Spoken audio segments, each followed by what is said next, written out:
If you're making 400K or more and you're just maxing out the 401k, you're leaving significant strategy on the table. Let me show you what I mean. Two executives, both making 500K a year, both maxing out their retirement contributions in 2026. One ends up with a tax efficient portfolio aligned to their specific timeline. The other accidentally locks themselves into future tax problems and liquidity constraints that they can't see yet. Same income, same contribution amounts, very different outcomes. The difference isn't how much they save, it's the system to decide where that money goes and when. Today, I'm walking you through executive contribution strategies for 2026. Not just what the new limits are, but how to execute a repeatable decision hierarchy that optimizes three things at once: your tax rate now versus later, your liquidity across different time horizons, and your equity compensation reality. Because maxing out is a tactic, executives need a system. So let's start with what actually changed.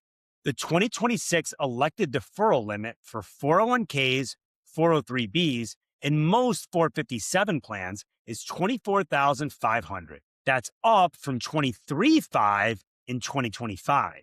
And if you're 50 or older, the standard catch-up contribution is $8,000, which is up from $7,500. That puts your total employee deferral at $32,500 if you're between 50 and 59 or 64 and older. Now, here's the new piece. If you're between 60 and 63, there's a new super catch-up provision. Instead of $8,000, you can contribute an extra $11,250 in catch-up dollars. That brings the total employee deferral to $35,750 during those 4 years. One more thing to keep in mind. The annual additions limit is $72,000 in 2026.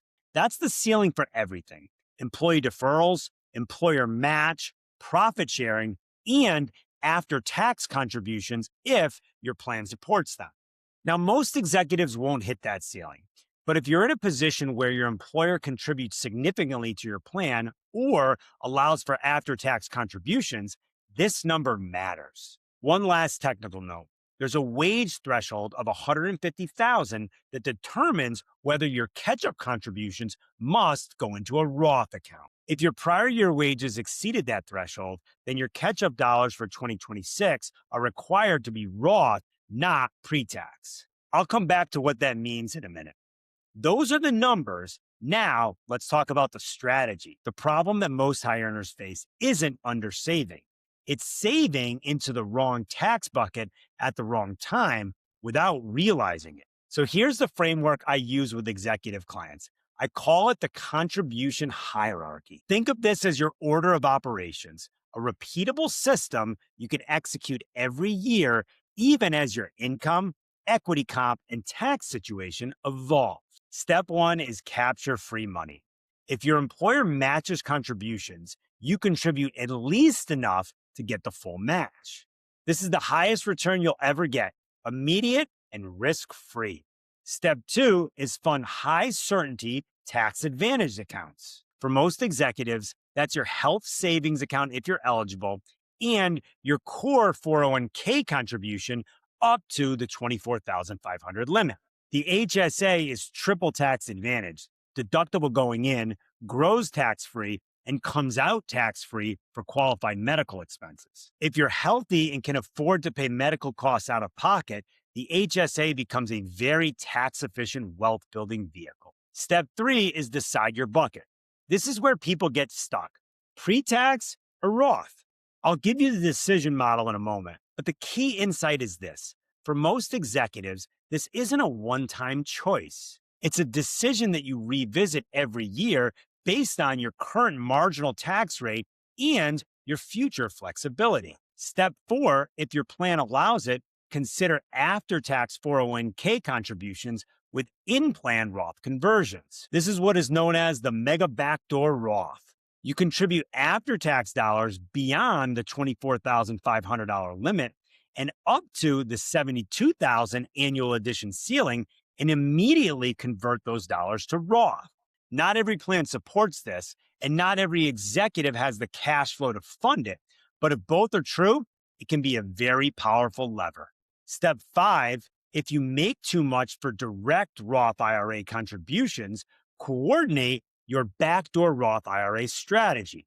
Just watch out for the pro rata rule if you have pre-tax IRA balances sitting around. Step 6 is fund taxable accounts as your flexibility engine. Taxable accounts don't have the same tax advantages, but they also don't have restrictions on access, contribution limits, or required minimum distributions. For executives planning a hybrid retirement or work optional transition, taxable accounts are often where your next 5 to 10 years of flexibility lives. This hierarchy isn't about more accounts. It's about choosing the right tax pocket based on where you are in your career and when you'll actually need the money. Let's dig into the tax bucket decision. Pre-tax or Roth? How do you decide? Here's the simple version. It comes down to your marginal tax rate today versus your expected effective tax rate in retirement. So if you're in a high tax bracket now and you expect to be in a lower tax bracket later, pre-tax makes sense. You get the deduction now when it's worth more, and you pay a lower tax later when your rate is lower. If you expect your tax rate to stay the same or go up, maybe because you're building significant wealth, or because you're planning a shorter career and a longer retirement, or maybe you expect tax rates themselves to go up, well, then the Roth starts to look better. You pay the tax now and lock in tax-free growth and tax-free withdrawals later. But here's where executives have an edge. Most of you will have years where your income drops. Maybe you take a sabbatical. Maybe you have a gap between jobs, or maybe you transition to part-time or consulting work. Those lower income years are Roth conversion opportunities. You can move pre-tax dollars into a Roth and pay less taxes than you would have during peak earning years. So the real question isn't pre-tax or Roth forever. It's what makes sense this year and how do I create optionality for the future? For most executives in peak earning years, I lean towards pre-tax for the core deferral. You're in the 35 to 37% tax bracket, possibly dealing with state taxes on top of that. So the deduction today is worth a lot. Then, if your plan allows for the Mega Backdoor Roth, you're building Roth wealth without giving up the pre-tax deduction. Now, here's the 2026 wrinkle. If your wages exceeded $150,000 last year, then your catch-up contribution has to go into the Roth. That means if you're over 50 and contributing the extra $8,000, or between 60 and 63 and contributing the extra $11,250, those contributions have to go to Roth, whether you like it or not. From a planning perspective, that's not necessarily bad because it forces what I call tax diversification. But it does mean that you need to plan for the cash flow impact. You're not getting a deduction on those catch-up contributions, so your take-home pay will be lower than if they were pre-tax. Make sure you budget for that. And one more thing, Roth decisions are not moral. They're math plus optionality. If someone tells you that Roth is always better or pre-tax always wins, they're oversimplifying your situation. Let's talk about the super catch-up for ages 60 to 63. If you're in that age range in 2026, you can contribute an extra $11,250 in catch-up contributions instead of the standard $8,000. That's potentially an extra $13,000 in contribution capacity during that 4-year window. Why does this matter? Because for many executives, ages 60 to 63 are the last high-earning years before a potential work optional transition. And it could be your last chance to compress savings while you still have the income and the employee match to support it. Here's how to think about using it. First, if you're approaching 65, start coordinating it with Medicare and IRMA planning. IRMA is the income-related monthly adjustment amount, and it means that your Medicare premiums go up if your modified adjusted gross income exceeds certain thresholds. Pre-tax contributions reduce your MAGI, which could help you to stay below those thresholds and pay lower premiums. Second, think about your RMD trajectory.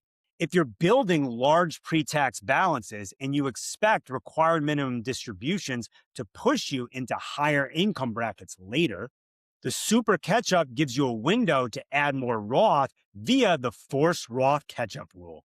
And that creates more tax free income later when RMDs start. Third, coordinate this with any equity events. If you're planning to exercise stock options, sell RSUs, or transition out of your company in the next few years, the super catch up can help offset some of that income. Let me give you a real scenario. Executive age 61, total comp around 600K, planning to go work optional at 64. She's using the super catch up to contribute $35,750 in employee deferrals. Her company adds another $20,000 in match and profit sharing. Her plan allows for after-tax contributions, so she's adding another $16,250 in after-tax dollars and immediately converting them to Roth. That's $72,000 total, the maximum annual additions limit. Over 3 years, she's moving more than $200,000 into tax advantage accounts while reducing her taxable income by over $100,000. The result? She compresses her savings timeline, builds a more tax efficient portfolio, and reduces the anxiety about whether she's on track. Not every plan makes this easy. Some employers are slow to implement the super catch up feature, and not all plans allow for after tax contributions. But if your plan supports it and you have the cash flow, this is one of the most powerful short term levers you have. One implementation note: check whether your payroll system can support front loading contributions or if you're stuck spreading them out throughout the year. Because if you leave your job mid-year, you want to make sure you've captured as much of the match and contribution capacity as possible. Now let's talk about the thing that most executives miss: cash flow and equity compensation integration. You can have the perfect contribution strategy on paper, but if it doesn't account for how you actually get paid, then the system falls apart. Most executives that I work with don't have a steady paycheck. Sure, you have a base salary, but you also have quarterly or annual bonuses, RSU vesting on different schedules, ESPP purchase windows, and equity exercises that create big, lumpy cash inflows and taxable events. If you're trying to max out your 401k on a per paycheck basis and you don't account for those bonus investing cycles, you either end up under contributing or creating cash flow problems. So here's the tactical fix: build a contribution runway. Keep 3 to 6 months in a cash buffer so you're not forced to raid your taxable accounts or miss a contribution window because an RSU vest didn't line up with a large expense. Second, use predictable vesting and bonus timing to fund higher deferrals without feeling the lifestyle squeeze. If you know you're getting a $50,000 bonus in March, plan to increase your deferral percentage in the months after the bonus hits, so you're capturing the contribution limit without impacting your regular cash flow. Third, tie your contributions to a time horizon framework. This is where our life-driven investing approach comes in. Every dollar you contribute should have a job description. This money is for goals in the next 5 to 10 years. This money is for retirement in 20 plus years. That way you're not just saving. You're funding specific parts of your life with the right tax treatment and liquidity profile. Let me bring this all together. The 2026 contribution changes are real, but they're not the story. The story is building a repeatable contribution hierarchy, whether you're 35, 45, or 65. Capture the match, fund high certainty tax advantaged accounts, decide your tax bucket based on marginal rate and future tax flexibility, layer in after-tax Roth strategies where available, and use taxable accounts as your flexibility engine. And if you're between ages 60 and 63, use the super catch-up as a way to compress savings, but make sure your plan actually supports it and your cash flow can handle it. And most importantly, integrate your contribution strategy with your equity comp, your taxes, and your actual cash flow timing. Because if your retirement strategy isn't connected to how you get paid and what you're actually trying to build, you're not optimizing, you're guessing. And if you're sitting there thinking, this makes sense, but I'm not sure how this applies to my specific situation. Well, that's where a comprehensive tax strategy becomes essential. Contribution decisions are just one piece. The real leverage comes when you coordinate contributions with Roth conversions, equity comp timing, asset location, withdrawal sequencing, and multi year tax projections. That's why I put together the Executive Guide to Tax Control in 2026 and beyond. It walks through the full framework: how to reduce your lifetime tax drag, how to structure equity comp decisions to avoid surprise tax bills, and how to build a tax roadmap that evolves as your income and career evolve. The link is in the description below. And if you found this helpful, subscribe for more executive focused financial planning content. Thanks for watching, and I'll see you in the next video.